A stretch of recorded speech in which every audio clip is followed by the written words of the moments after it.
పరకామణిలో ఏదైనా తప్పు జరిగి ఉంటే నేను తల తీసుకుంటా. నా హయాంలో తప్పు జరిగితే అలిపిరి మెట్లపై తల నరుక్కుంటా.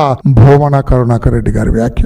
నేనన్నది కాదు, ఈ సోషల్ మీడియా నేనన్నానని పెడతారు రేపు సోషల్ మీడియాలో. కాదండి, భూమన కరుణాకర్ రెడ్డి ఆయనన్న మాటలు ఇవి. నేనైతే తల నరుక్కో కరుణాకర్ రెడ్డి అని నేను అనను, అలిపిరి మెట్ల మీద తల నరుక్కో అని నేను అనను.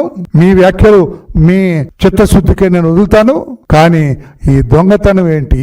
ఈ 14.5 కోట్ల రూపాయల ఆస్తులు గిఫ్ట్ తీసుకోవటం ఏంటి రవికుమార్ దగ్గర నుంచి? అలా రవికుమార్ కి నీకున్న సంబంధం ఏంటి? ఎందుకు రవికుమార్ అని పెట్టుకుని స్వామివారి పరకామణిలో దొంగతనం కేసుని ఎందుకంత నీరుగచ్చడానికి మీరంతా ప్రయత్నం చేశారు అది చెబితే చాలు. తల నరుక్కోక్కర్లేదు. ఈ నీడ్ నాట్ డై, ఈ need not end your self. మీరు చావక్కర్లేదు, మరణించక్కర్లేదు, చావాలని ప్రయత్నం కూడా చేయక్కర్లేదు. ఈ దొంగతనం బయటకు చెప్పండి.